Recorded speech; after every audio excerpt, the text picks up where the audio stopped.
Welcome back to Mr. Gregorius Math. Today we're taking a look at solving or finding the equations of quadratics given conditions. So one of the conditions that we can have, our case 2 condition, is we could be asked to find the equation of a quadratic given the roots and another point.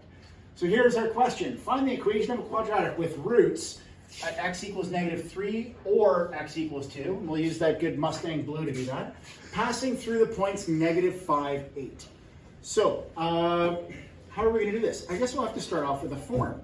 Well, because I know the roots, this is my hint to say, go ahead and use factored form. A reminder, factored form of a quadratic is y equals a, x minus r, x minus s.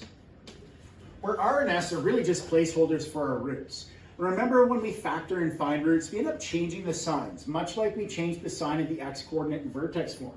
So, from this form, I'm now going to substitute some of my known points. So I don't yet know y, I don't yet know a, I don't yet know x, and I don't yet know x, but I do know my values of r and s. Those are my values of -3, which I will change the sign to +3, and +2, which I'll change the sign to -2. So now I've substituted in my roots to help me build out factored form of this quadratic. My last step is to substitute in my point and solve for my missing parameter a. So my point was -5, 8. So I'll have 8 equals a times -5 plus 3 times 8 minus 2. Sorry, -5 minus 2. We'll put that one on the greatest hits comedy routine afterwards. It's x goes for both of those values. So -5 plus 3 and -5 plus 2. Simplifying, -5 plus 3 is -2. -5 minus 2 is -7. And so I'll have 8 is equal to a times -2 times -7, or 8 is equal to 14a.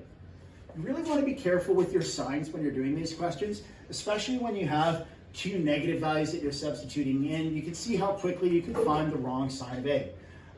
Here we're going to divide both sides by 14 and reduce our fraction. And so we'll find that a is going to be equal to, I believe, 4/7,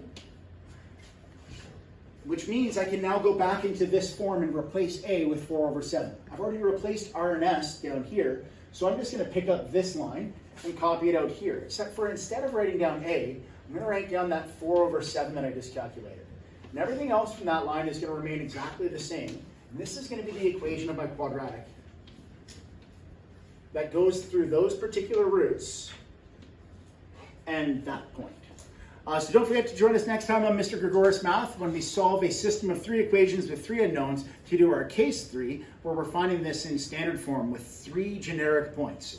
And also, as always, don't forget to check the link in the description below for the merch store. Don't forget to hit like, subscribe. Did I do that part already?